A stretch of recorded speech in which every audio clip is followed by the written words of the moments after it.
The space station floated quietly in the darkness. Inside, hundreds of alien species worked together under the Galactic Coalition banner. The humans had arrived only a few weeks ago, and everyone was still trying to figure them out. Lisa Grant walked through the main corridor, her boots making soft sounds on the metal floor. She was the commander of the human forces, a responsibility she took very seriously. Earth had finally joined the galactic community, and she wanted to make a good impression. She stopped at a large window that looked out into space. Stars stretched in every direction. Somewhere out there was Earth, the planet that everyone whispered about. They called it a death world, a place so dangerous that most aliens couldn't survive there for more than a few days. Jake Morrison found her standing there. He was her second in command, a practical man who always thought 3 steps ahead. "Commander, we have a meeting with the Kralith delegation in 20 minutes. Lisa nodded. The Kralith were warriors, proud and strong. Their planet was classified as a Class 4 hazard zone, which meant it was dangerous by galactic standards. But Earth was Class 9. Only 3 planets in the known galaxy were that deadly, and only 3 had produced civilizations capable of space travel. They walked together toward the training area. Below them, human soldiers were running combat drills. Amy Foster, one of their best lieutenants, was leading the exercise. She moved with efficiency, her commands clear and direct. A group of Kralith warriors watched from the side. They were impressive creatures, standing over 7 feet tall with red scales covering their bodies. Their leader, Vrkesh, seemed particularly interested in the human training methods. As Amy finished the drill, Vrkesh approached her. His massive frame cast a shadow over her smaller human body. Behind him, a dozen Kralith soldiers formed a semicircle, their eyes fixed on the humans. "Human," Vrkesh said, his voice translated by a small device attached to his chest. "I have heard stories about your people. They say you come from a world that kills without mercy. But I have fought Deathworlders before. The Thorian cave dwellers were fierce. The Nexus hive minds were relentless. Your kind will be no different from them." Amy stopped what she was doing. She turned slowly to face the giant alien warrior. Her expression was calm, almost peaceful, but something in her eyes made several of the Kralith shift uncomfortably. "Not twice," she said. The words hung in the air. Vrkesh tilted his head, confused by the short response. Before he could ask what she meant, alarms began blaring throughout the station. Red lights flashed in every corridor. An automated voice announced that an unidentified ship had appeared at the edge of the solar system. Everyone moved at once. Soldiers ran to their posts. Officers shouted orders. Within minutes, both human and Kralith forces were assembled in the main briefing room.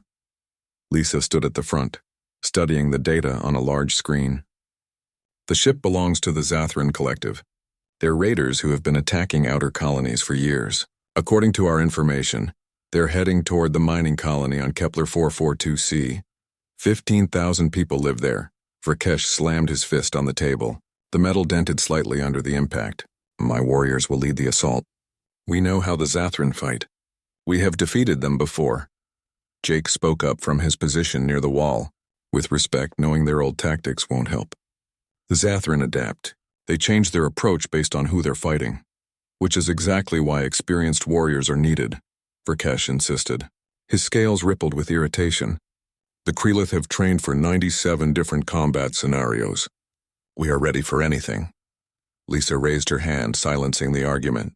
"We work together or people die. It's that simple. Vrkesh, your forces will handle the space battle. Morrison and Foster, you take your teams down to the planet for evacuation and defense." The plan was set. As the meeting ended and people moved toward their stations, Vrkesh caught up with Amy in the hallway. He had been thinking about her strange response earlier. "Explain what you meant," he demanded, "when you said not twice." Amy checked her weapon, making sure it was loaded and ready. She didn't look at him as she spoke. "You said you fought Deathworlders before. That's good for you. You survived. But here's what you need to understand. You survived because they weren't really trying to kill you, or because you fought them on your terms in a controlled situation. When a real Deathworlder decides you're the enemy, there's no second chance. You don't fight them twice because after the first fight, you're dead." Vrkesh's scales changed color slightly, a sign of emotion among his people. "You think very highly of yourself. I think realistically of what humans are capable of," Amy corrected. She finally looked up at him. "We're the Deathworlders who scare other Deathworlders. We come from a planet that's been trying to kill us since we first stood upright.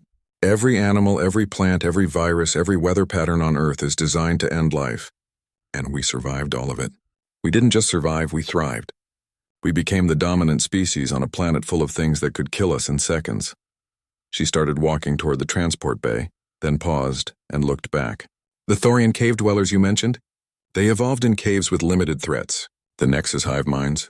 They had strength in numbers. But humans?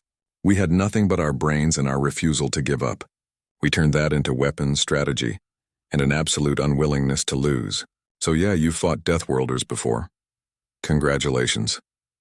But you've never fought humans in actual combat, and if you had, you wouldn't be here to talk about it. Rakesh watched her walk away. For the first time in his long military career, he felt something he didn't quite recognize. It took him a moment to identify it. Doubt. Not doubt in his own abilities, but doubt about whether he truly understood what he was dealing with. The transport ships were already being loaded. Soldiers from both species prepared their equipment. The humans moved with practiced efficiency, their weapons and gear organized perfectly. Everything had a purpose. Nothing was wasted. Jake Morrison briefed his team one final time. Remember, the gravity on this planet is heavier than Earth standard. For us, that means it'll feel like home. For the Zathran, it'll slow them down. Use that advantage. Ben Tyler, one of the squad leaders, grinned. So we're fighting bugs on a heavy planet. Sounds like a regular Tuesday. The other soldiers laughed. It was a human thing, making jokes before battle. It helped calm nerves and build confidence. The Kralith warriors who overheard the exchange looked confused. How could these beings laugh when they were about to face deadly combat? They didn't understand yet. But they would learn soon enough. Humans didn't fear death the way other species did. They had lived with it for so long that it had become an old companion. They respected it, prepared for it, but refused to let it stop them. The ships launched. Below them, the planet grew larger. Somewhere down there, innocent people needed help. And somewhere down there, the Zathran were waiting. The battle was about to begin. The dropships cut through the atmosphere like knives. Inside, soldiers braced themselves as the vehicles shook from the turbulence. The planet's heavier gravity pulled at them, making everything feel more intense. Jake Morrison's team was first to land. They hit the ground running, securing the area around the landing zone. The colony stretched out before them, a collection of metal buildings and mining equipment. Smoke rose from several locations where the Zathran had already struck. Delta Squad, create a perimeter, Jake ordered into his radio. Charlie Squad, start evacuation procedures. Get those civilians into the shelters before the main attack hits. His soldiers moved with precision. They had trained for this exact scenario dozens of times. The difference was that now it was real, and real people were depending on them. Ben Tyler led his unit through the industrial section of the colony. This was where the Zathran were trying to break into the resource vaults. The aliens were insect-like, with 4 arms and hard shells covering their bodies. Most weapons couldn't penetrate that armor easily. Aim for the joints, Ben called out. Short bursts at the connections between their limbs and body. The human weapons fired in controlled bursts. Unlike most alien weapons that used energy beams, humans still preferred old-fashioned bullets. The metal projectiles punched through the Zathran armor at the weak points, dropping the aliens one by one. A Zathran warrior charged at Ben, its 4 arms reaching for him. Ben stepped sideways at the last second, letting the creature's momentum carry it past him. As it stumbled, he fired 3 shots into the gaps in its armor. The alien collapsed. They're fast but predictable, Ben reported. They rely on their armor too much. Once you know where to hit them, they're not that tough. Above the planet, the space battle had started. Rakesh commanded his fighters from the bridge of his ship. The Kralith were experienced warriors, and their tactics had been refined over generations. They moved in standard attack formations, targeting the Zathran ship's weapons and engines. But something was wrong. The Zathran ships weren't responding the way they should. They dodged attacks that should have connected. They targeted weak points in the Kralith ships that most enemies never found. Human vessel, Rakesh spoke into the communication system. The Zathran are using tactics we have not seen before. They are specifically targeting our power cores. Lisa Grant's voice came back calm and steady. That's because they've fought you before, Rakesh. They studied your ships and your tactics. They know exactly what to expect from Kralith warriors. Change your formation to Delta 7. Delta 7 is a defensive formation, Vrakesh protested. We should be attacking, not defending. Trust me on this. Vrakesh hesitated. His pride told him to press the attack. His experience told him that defensive postures led to defeat. But something in Lisa's voice made him reconsider. He gave the order and his ships pulled back into a protective formation. The Zathran fleet saw what looked like a retreat. They surged forward, confident in their advantage. That's exactly what Lisa had been waiting for. The human ship, the Valiant, had been hanging back during the initial engagement. Now it moved forward, its main weapons coming online. These weren't energy weapons like most ships used. They were magnetic railguns that launched solid metal projectiles at incredible speeds. 3 Zathran ships exploded in rapid succession. The aliens hadn't prepared for kinetic weapons. Their shields were designed to deflect energy, not physical objects moving at a fraction of light speed. How did you know they would commit their forces? Vrakesh asked, amazement clear in his voice. Because they've never fought humans before, Lisa explained. They used the tactics that worked against you because that's all they knew. It made them predictable. The key to beating any enemy is to show them something they've never seen before. On the ground, Amy Foster's team had reached the civilian shelters. Most of the colonists were already inside, protected by thick walls and emergency systems. But the entrance was exposed and the Zathran were pushing hard to breach it. A massive alien unit dropped from the sky, landing in the plaza with enough force to crack the pavement. It was 3 times larger than the regular Zathran soldiers, with plasma cannons mounted on its back. The civilians called it a harvester and they were terrified of it. Fall back, one of the colony administrators shouted. Nothing can stop a harvester. Amy didn't fall back. Instead, she ran forward, her team providing covering fire to keep the creature's attention divided. The harvester's weapons tracked her movement, the plasma cannons beginning to glow as they charged. Amy's mind calculated distances and angles in fractions of a second. She had grown up on Earth, where reaction speed meant the difference between life and death. As the plasma cannons fired, she dropped and slid across the ground, passing directly under the creature's body. She attached a small explosive device to the harvester's underside and rolled clear. The explosion wasn't large, but it was precisely placed. The creature's internal organs were liquefied by the shaped charge. It collapsed like a puppet with cut strings. The administrator stared in shock. That's impossible. No one has ever gotten close enough to do that. No one from this galaxy, Amy corrected, helping an injured civilian to their feet. Humans are pursuit predators. We evolved chasing down prey that was faster than us. Speed and precision are built into our DNA. By the time night fell, the Zathran attack had been stopped. Their remaining forces retreated to orbit, and the human and Krelith forces regrouped at the colony's command center. Medics treated the wounded while engineers began repairs on damaged systems. Vrakesh found Amy among the soldiers. She was checking her equipment and preparing for the possibility of another attack. She never assumed victory was final until the enemy was completely gone. You were correct, Vrakesh said simply, about fighting Deathworlders. I have never encountered opponents like humans. Amy looked up at him. Now you understand what I meant. It's not about being the strongest or the fastest. It's about coming from a place that's been trying to kill you since birth. Every human who reaches adulthood has survived thousands of potential deaths. Diseases, accidents, predators, weather, other humans. We learn to adapt or we die. Those who survive carry that adaptability in everything they do. The Zathran learned this today, Vrakesh observed. They learned one lesson, Amy corrected. But this isn't over. They'll go back and analyze what happened. They'll try to figure out how to counter our tactics. And then they'll come back with a new plan. And what will you do when they return? Amy smiled, but it wasn't a friendly expression. We'll show them something new. That's the thing about humans. We never fight the same way twice. Every battle teaches us something. Every enemy makes us stronger. The Zathran think they can prepare for us. They can't. Because by the time they figure out how to beat our last strategy, we'll have already moved on to the next one. Vrakesh's scales shifted to a darker color. Among his people, this indicated deep thought. You speak of war as if it is natural to you. It is, Amy admitted. Humans have been fighting each other for 10,000 years. We've perfected warfare in ways that most species never imagine. The only reason we're not the most feared species in the galaxy is because most of you haven't seen us in a real fight yet. The Krelith warrior was silent for a long moment. Then he said, "I am grateful we are allies." "So are we," Amy replied. "The Krelith are honorable warriors. We respect that. But make no mistake, if we were enemies, this conversation wouldn't be happening." 3 days after the battle, Lisa sat in her quarters studying reports.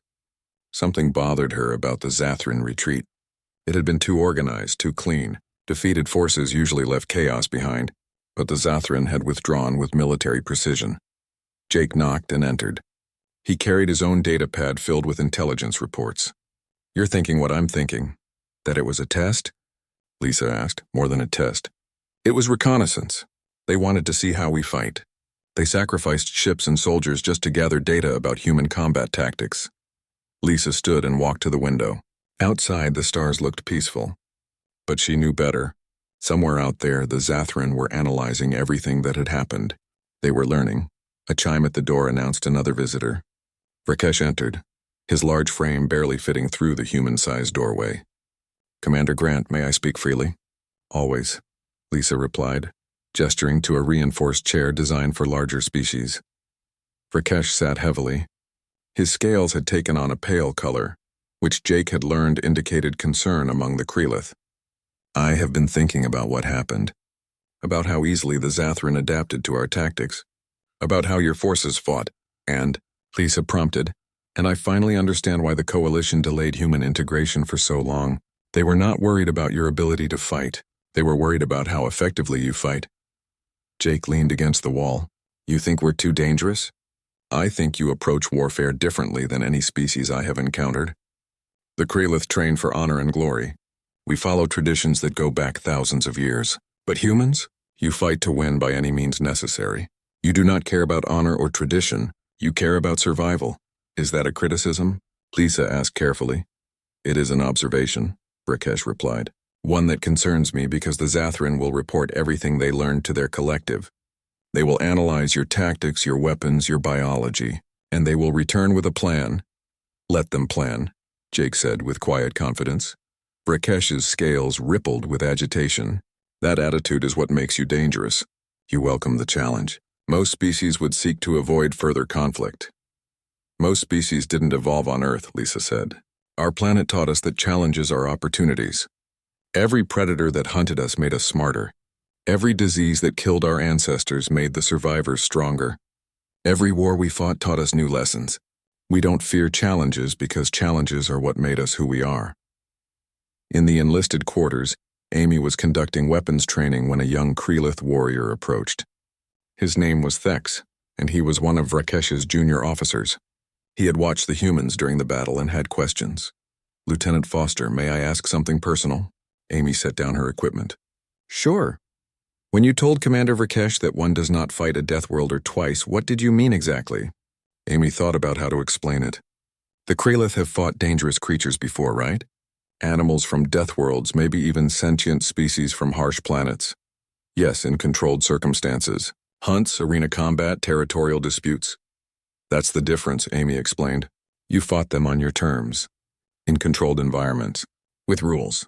But when a human decides you're a threat that needs to be eliminated, there are no rules. We don't stop. We don't negotiate. We adapt faster than you can counter. We find every weakness and exploit it until you can't fight anymore." Thex's scales paled. "This sounds like you are describing war without mercy." "War never has mercy," Amy said bluntly. "That's a lesson humans learned the hard way. We spent thousands of years fighting each other. Humans have killed more humans than any other species has killed its own kind. We know every dirty trick, every psychological tactic, every way to break an enemy's will to fight. The only reason we're not the most feared species in the galaxy is because most aliens haven't seen us in a real war yet. And the Zathran will see this? They're about to get educated." Their conversation was interrupted by urgent alerts. Every screen in the station lit up with the same message. Long-range sensors had detected a massive fleet assembling at the edge of Coalition space. Not dozens of ships, hundreds. The Zathran were coming back, and they were bringing everything they had. The Coalition Council met in emergency session. Representatives from dozens of species gathered in the Great Hall, their voices overlapping in dozens of languages as translators struggled to keep up. Fear was clear on every face regardless of species. The council speaker, an elderly Vaxian named Cross, called for order. The Zathran Collective has issued an ultimatum. They demand control of several resource-rich territories. If we refuse, they will commence full-scale invasion. We have 72 hours to respond. Arguments erupted immediately. Some council members wanted to negotiate. Others wanted to surrender the territories. A few advocated for war, but their voices were drowned out by those who feared the Zathran's superior numbers. Lisa stood. Her human uniform stood out among the varied clothing of the alien diplomats. The Zathran have no intention of honoring any agreement we make. Their attack 3 days ago was reconnaissance. They wanted to see how we would respond, specifically how humans would respond. And what did they learn? Cross asked. That we're competent but not invincible. That we have limits. They lost the battle, but they gained valuable intelligence. Now they think they can beat us because they've had time to prepare countermeasures. Can they beat you? Another council member asked nervously. Lisa's expression hardened. They can try. But they're making the same mistake everyone makes about humans. They think we're just another death world species. They don't understand that Earth didn't just make us tough. It made us creative, adaptable, and absolutely unwilling to surrender. The Zathran are about to learn the difference between fighting a Death Worlder and fighting a human. Vrakesh rose from the Kralith delegation. The humans speak truth. The Zathran only understand strength. I propose a joint military force. Kralith warriors for fleet combat. Human forces for ground operations and tactical planning. Together we show them the price of aggression. The vote took hours. Species argued about risk and responsibility. Some wanted to hide behind defensive lines. Others wanted to abandon the outer colonies entirely. But eventually the decision was made. The coalition would fight. For the first time in its history, humanity would not be auxiliaries or observers. They would be equals in the defense of galactic civilization. After the council adjourned, Thex found Amy again. Lieutenant, I must confess something. I am afraid. Is this normal before a major battle? Amy looked at the young alien warrior. Despite his size and strength, he was young and inexperienced. She understood that feeling. Fear is normal. Fear means you're smart enough to understand the danger. The trick is not letting fear control you. You acknowledge it, then you focus on your training and your mission. How do humans manage fear? We've lived with it for so long that it's like an old friend. Our ancestors were afraid of the dark because predators hunted at night. They were afraid of storms because lightning started fires. They were afraid of disease because it killed without warning. But they didn't let fear stop them. They learned to make fire to fight the dark. They learned to build shelters against storms. They learned medicine to fight disease. We turned our fears into motivation to become stronger. Thex seemed to consider this. You turn weakness into strength.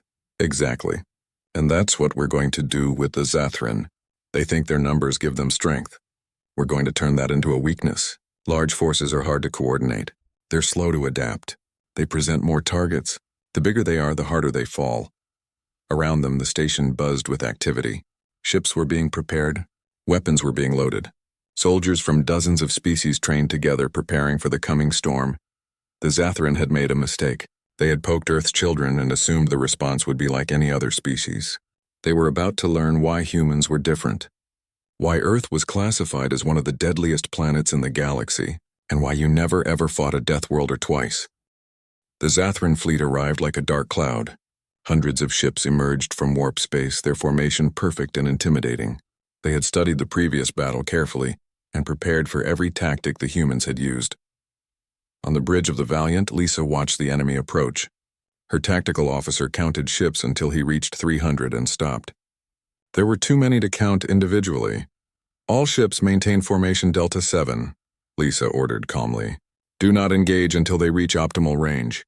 Commander, they're spreading out, the tactical officer reported, attempting to surround us from multiple angles. Let them. Vrakesh, are your fighters in position? From his carrier, the Crimson Talon, Vrakesh confirmed readiness. His fighters were hidden behind a nearby moon, invisible to Zathran sensors. We await your command. The Coalition Defense Fleet looked pitiful compared to the Zathran Armada, 23 ships against hundreds. Every logical analysis said the defenders would lose. But humans had learned long ago that logic was only one way to approach a problem. The Zathran fleet advanced confidently. They had adapted their shields to better handle kinetic weapons. They had modified their formations to avoid clustering. They had prepared countermeasures for every trick the humans had used before. What they hadn't prepared for was the fact that humans never used the same trick twice. All ships. Execute Alamo maneuver, Lisa commanded. Instead of holding defensive positions or retreating, the Coalition fleet accelerated directly into the center of the Zathran formation. It looked like suicide. The Zathran commanders must have thought so too, because they focused all their weapons on the incoming ships. That's when Vrakesh's fighters struck. They came from behind the moon like hornets from a disturbed nest, hitting the Zathrans' exposed flanks and rear. The insect-like ships had optimized their defenses for fighting straight ahead. They were vulnerable from the sides now, Lisa shouted. The Coalition ships released thousands of small drones. Each carried a simple payload, compressed gas canisters. They weren't weapons in the traditional sense. They were tools. The drones flew into the Zathran formation and detonated simultaneously. Suddenly, the space between the ships was filled with debris and gas clouds. Sensors went blind. Shields flickered as they tried to compensate. Communication between Zathran ships became chaotic. Through the chaos, the Valiant's railguns fired. Each shot was guided not just by computers but by human instinct and experience. The projectiles threaded through the debris field to strike critical systems on Zathran command ships. 3 of the largest Zathran vessels went dark within minutes. Their command structure began to collapse. Without clear orders, individual ships started making their own decisions. Some tried to regroup, others attempted to flee. The perfect formation dissolved into confusion. The Coalition forces pressed their advantage without mercy. This wasn't about honor or fair fighting. This was about survival, and humans understood survival better than any species in the galaxy. On the ground, the war was spreading. The Zathran had deployed forces to 6 different colony worlds simultaneously, trying to divide the Coalition's defenses. It was a good strategy that should have worked, but they hadn't counted on human mobility. Jake Morrison's rapid response teams used experimental, slip drive technology that allowed them to jump between nearby planets in hours instead of days. Every time the Zathran thought they had isolated a target, human reinforcements appeared. On the mining colony of Tarsus 9, Ben Tyler's squad faced a new challenge. The Zathran had breached the colony's life support systems and flooded several sections with toxic gas. The gas was designed to kill any oxygen-breathing species within minutes. Standard protocol was to evacuate the affected areas and vent them to space, sacrificing those sections to save the rest. Ben had a different idea. Everyone, put on your environmental suits. We're going in. His soldiers looked at each other but didn't question the order. They had learned to trust their sergeant's instincts. They sealed their suits and entered the poisoned sections. The Zathran infiltration team was busy sabotaging the main oxygen generators when Ben's squad found them. The aliens were confident in their chemical warfare. The toxic gas was their protection. No enemy could possibly survive in it long enough to stop them. They were wrong. Humans had evolved on a planet with countless natural toxins. Their ancestors had survived volcanic gases, industrial pollution, and chemical warfare. Human bodies had developed resistance to poisons that would kill most aliens instantly, and human technology had perfected filtration systems that could handle almost anything. The Zathran never heard the humans coming through the poison fog. The battle was over in seconds. Ben's team secured the oxygen generators and vented the toxic gas into space. Life support restored, Ben reported. Recommend updating hazard protocols. The Zathran clearly didn't research human toxin resistance. On another world, Haven 3, Amy faced a different problem. The Zathran had deployed biological weapons. Engineered parasites were eating through the colony's crops, threatening to starve thousands of people. The colony's scientists tried everything. Every pesticide, every chemical treatment. But the parasites adapted to each attempt. They were designed to evolve rapidly, making them nearly impossible to stop with conventional methods. Amy had an unconventional solution. She ordered her supply ship to release cargo containers filled with insects from Earth, specifically wasps and predatory beetles. The scientists thought she was crazy. Those insects will just become another invasive species problem. No, they won't, Amy explained. Because Earth insects evolved in the most competitive ecosystem in the galaxy. They're better hunters, more aggressive, and more adaptable than anything the Zathran could engineer. She was right. The Earth insects tore through the Zathran parasites like wolves through sheep. Within 2 days, the biological weapon threat was neutralized. The Earth insects, having eliminated their food source, began dying off naturally. The Zathran commander watched his carefully planned invasion fall apart. Every strategy failed. Every weapon was countered. His forces were being defeated not by superior numbers or technology, but by creativity and adaptability. In desperation, he made a critical mistake. He committed all his reserve forces at once, determined to overwhelm the humans through sheer numbers. Lisa saw the move and smiled. All ground forces execute scatter protocol.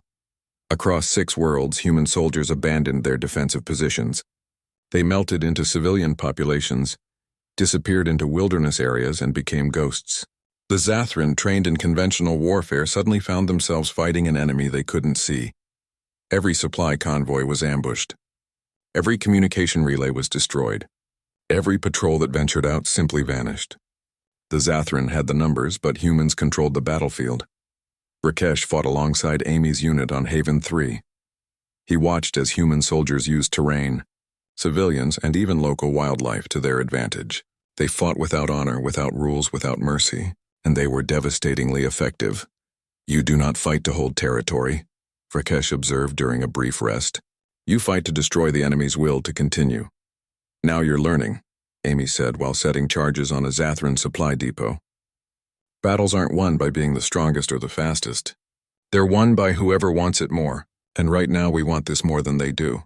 Why? These colonies are not Earth. These people are not human." Amy looked at him seriously. "Because they're coalition citizens. Because they asked for our help.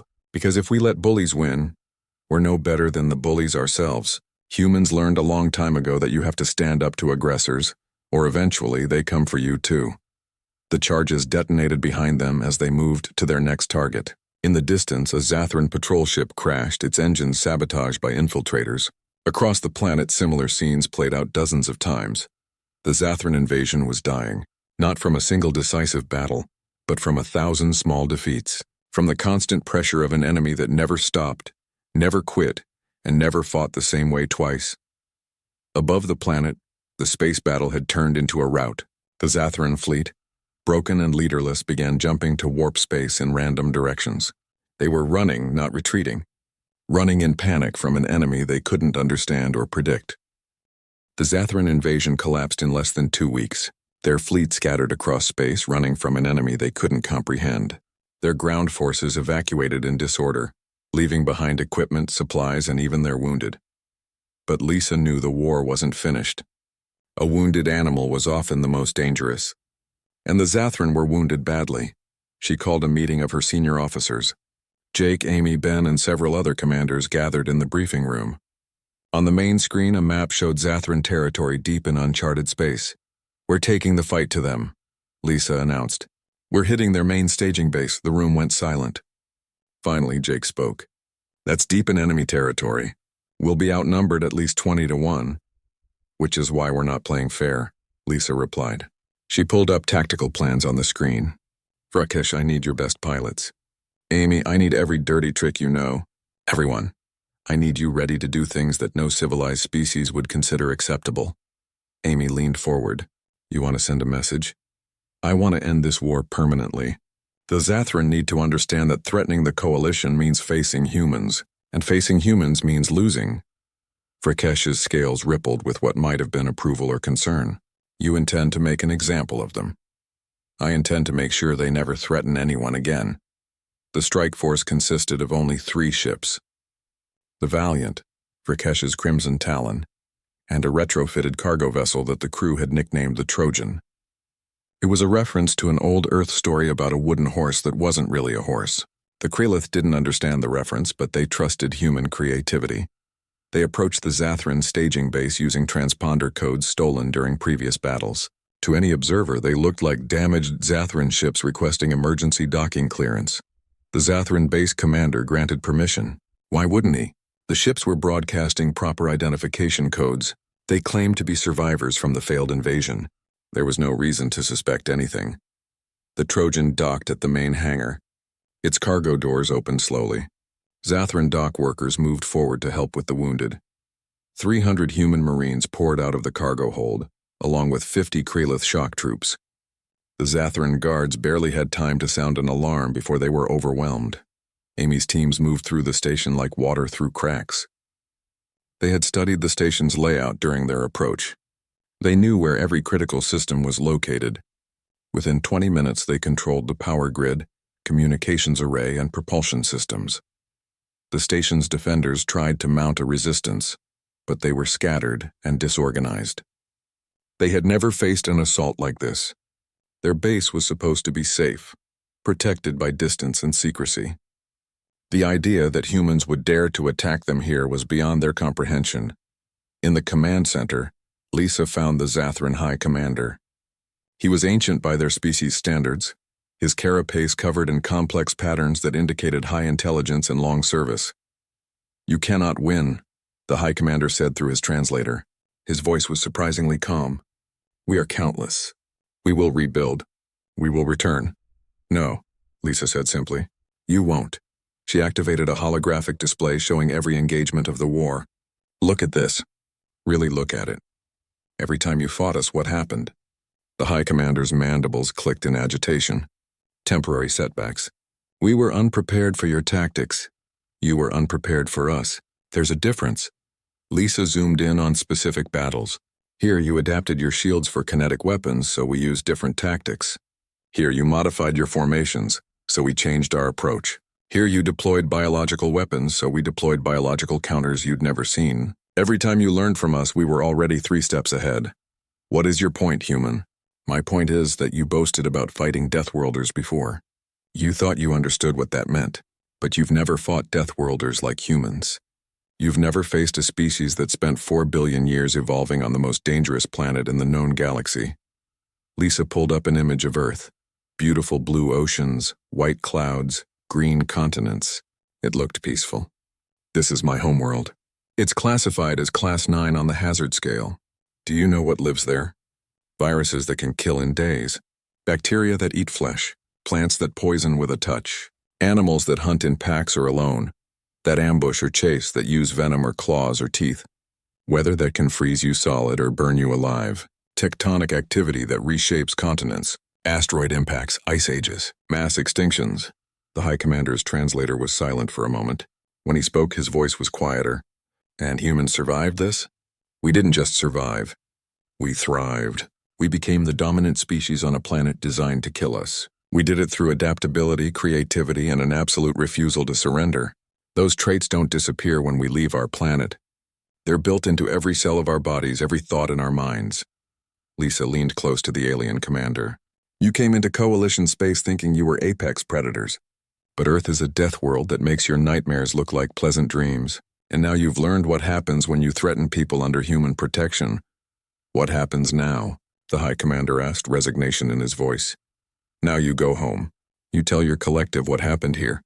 You tell them that humans chose mercy this time. You tell them that we could have destroyed this base and everyone on it. But we didn't, because that's not who we are. We protect, we don't conquer. We defend, we don't attack without cause." Lisa's expression hardened. "But you also tell them this. If the Zathran ever threaten the Coalition again, mercy is off the table. We'll find every single one of your worlds. We'll dismantle your entire civilization piece by piece. We'll make sure you understand exactly what it means to fight a Deathworlder twice." She paused, letting the words sink in. "Because here's the thing about humans. We don't fight twice. Either we make peace with you after the first fight, or we make sure there's no second fight necessary. It's your choice which one happens." The strike force withdrew, leaving the Zathran base intact but completely humiliated. No casualties among the station's crew. No destroyed facilities. Just a clear demonstration that the humans could have done much worse but chose not to. The message spread through Zathran communication networks within hours. The species that had terrorized outer colonies for decades suddenly faced an existential question. Was conquest worth risking human retaliation? The answer for most of them was no. Back at the Coalition station, a ceremony was held to honor the forces that had defended against the invasion. Medals were given. Speeches were made. Alliances were strengthened between species that had fought together. But the real conversations happened in quiet corners, away from the official celebrations. Rakesh found Amy on the observation deck. She stood alone, looking at the stars, probably thinking about everything that had happened. "You were right," he said without preamble. "About what specifically?" Amy asked without turning. "About fighting Deathworlders twice. I understand now. It is not about physical strength or advanced weapons. It is about will. About refusing to accept defeat. About adapting faster than your enemy can respond." Amy turned to face him. "The Kralith are excellent warriors, Rakesh. Among the best in the galaxy by traditional standards. But humans have been fighting for survival since before we had language. It's coded into our DNA. We don't know how to quit because quitting meant death for millions of years. The galaxy will need time to adjust to this reality," Rakesh said thoughtfully. "Humans are no longer newcomers or potential threats. You are now equals, perhaps more than equals." "We're just doing what we've always done," Amy replied. "Surviving, adapting, protecting those who need protection. Earth made us into what we are. Now we're using those abilities to make sure others don't have to face the same challenges we faced." Dex approached, hesitant but curious. "Lieutenant Foster, the Zathran commander you spared, he will tell others about this war. Some will be deterred, but others might see it as a challenge." Amy smiled, but it wasn't a warm expression. "Let them come. We've been underdogs before. We've faced worse odds, and we're still here. That's the defining characteristic of humanity. We don't give up ever." 6 months passed after the Zathran War ended. The galaxy was changing, slowly adjusting to the presence of humanity. Some species welcomed the humans with open arms. Others kept their distance, uncertain how to interact with such unusual beings. Lisa Grant had been promoted to admiral. She now oversaw all human military operations in Coalition space. It was a big responsibility, but she handled it the way she handled everything, with calm efficiency and careful planning. Jake Morrison had returned to Earth briefly to visit family. When he came back, he brought news. "Earth is proud of what we accomplished. They're sending more ships, more personnel. The government wants to expand our presence in the Coalition. How do you feel about that?" Lisa asked as they walked through the new human section of the station. "Mixed," Jake admitted. "Part of me is proud that we proved ourselves. But another part worries about what happens next. We've shown the galaxy what humans can do in war. Now we need to show them what we can do in peace." Amy Foster had been offered a promotion too, but she turned it down. She preferred working directly with soldiers rather than managing them from an office. She was currently training a mixed unit of humans and Kralith, teaching them how to work together effectively. "The key is understanding each other's strengths," she explained to her class. Kralith warriors are disciplined and powerful. "They excel in direct combat. Humans are adaptable and creative. We excel at unconventional warfare. Together you cover each other's weaknesses." A young human private raised his hand. "But Lieutenant, what if our approaches conflict? What if the Kralith want to do things one way and we want to do it differently? Then you communicate. You find compromise. You remember that you're on the same side." Amy paused, looking around the room. The Zathran lost because they were inflexible. They had a plan and stuck to it even when it wasn't working. Don't make that mistake. Always be willing to adapt, but also be willing to learn from others. Rakesh had become an unofficial ambassador between human and Kralith forces. His species respected him, and he had earned respect from the humans through his actions during the war. He spent his days facilitating cooperation and understanding. One afternoon, he found Lisa in her office reviewing reports from across Coalition space. "Admiral Grant, may I discuss something with you?" "Of course. Please sit." Rakesh settled into the reinforced furniture. "There have been incidents. Small conflicts between human personnel and other species. Nothing serious yet, but concerning." Lisa set down her datapad. "What kind of incidents?" "Cultural misunderstandings, mostly. Humans are very direct in communication. Some species find this offensive. Humans also have a tendency to question authority and established procedures. This makes some of our more hierarchical allies uncomfortable. In other words, we're not fitting into the established order the way everyone expected." "Precisely." Rakesh's scales shifted to show concern. "I am not criticizing. The human approach has proven effective, but it is causing friction." Lisa thought about this. "We can't change who we are, but we can try to be more aware of how our actions affect others. I'll speak with my commanders about cultural sensitivity training." "Thank you. I believe understanding will come with time.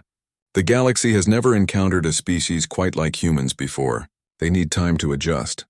On Haven 3, Ben Tyler was helping colonists rebuild. The planet had been badly damaged during the Zathran invasion, and recovery was slow. Ben's engineering background made him valuable for reconstruction efforts. A Vaxian colonist approached him with a problem. Their irrigation system had been damaged beyond repair, and replacements wouldn't arrive for months. Without water, their crops would die. Ben studied the problem for an hour, then came up with a solution using materials they already had. It wasn't elegant or sophisticated, but it worked. Within 2 days, water was flowing again. "How did you figure this out?" the colonist asked, amazed. "Our engineers said it was impossible with available resources." Ben shrugged. "On Earth, we learned to make do with what we have. Resources have always been limited, so we got good at improvising. It's not about having the perfect solution. It's about finding a solution that works." Stories like this spread through coalition space. Humans solving problems in unusual ways. Humans questioning assumptions. Humans refusing to accept that something was impossible. It made some species uncomfortable, but it made others curious. They started asking for human consultants, human engineers, human advisors, not because humans were superior, but because they thought differently. Thex had been assigned to a joint patrol with Amy's unit. Over the months, he had learned much from watching humans work. Now he was trying to teach those lessons to other young Krelith warriors. "The most important thing I learned," he told his students, "is that strength takes many forms. Physical power is important, yes, but mental flexibility is equally valuable. The ability to see a problem from multiple angles. The willingness to try something new." One of his students, a young warrior named Vex, asked, "But does this not dishonor our traditions? The Krelith way has served us well for thousands of years." "Has it?" Thex challenged. "During the war, our traditional tactics failed against the Zathran. We would have lost if not for human intervention. Perhaps our traditions are valuable, but that does not mean they cannot be improved upon." The conversation was revolutionary for Krelith society. They had always valued tradition and hierarchy, but watching humans had planted seeds of doubt, seeds that would grow into cultural change over generations. On Earth, people watched broadcasts from space with pride and concern, pride in what their soldiers had accomplished, concern about what it meant for humanity's future. A news program featured an interview with a historian. "Humans have proven they can compete militarily with galactic civilizations. But the real test comes now. Can we integrate peacefully? Can we contribute to galactic society beyond warfare?" The answer was already emerging. Human artists were creating works that fascinated aliens. Human scientists were making discoveries that advanced multiple fields. Human philosophers were asking questions that challenged established thinking. Humanity wasn't just good at fighting. They were good at questioning, creating, adapting, and growing. These were the traits that had made them successful on Earth. Now they were making humans successful in the galaxy. Lisa stood on the observation deck one evening, watching stars drift past. Jake found her there, as he often did. "Thinking about the future?" he asked. "Always. We've established ourselves as capable warriors. But I want humanity to be known for more than that. I want us to be known as builders, scientists, artists, peacekeepers." "We're already moving in that direction," Jake said. "Give it time. The galaxy is starting to understand that humans are complex. We're not just Deathworld warriors. We're people with dreams, creativity, and compassion." Amy joined them, bringing 3 cups of coffee. It was a human drink that was slowly catching on with other species, though most found it too bitter.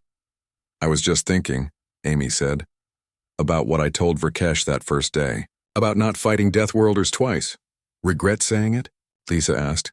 "No, but I think I understand it better now. It wasn't just about physical combat. It was about the whole concept of conflict. When humans commit to something, whether it's fighting or building or exploring, we commit completely.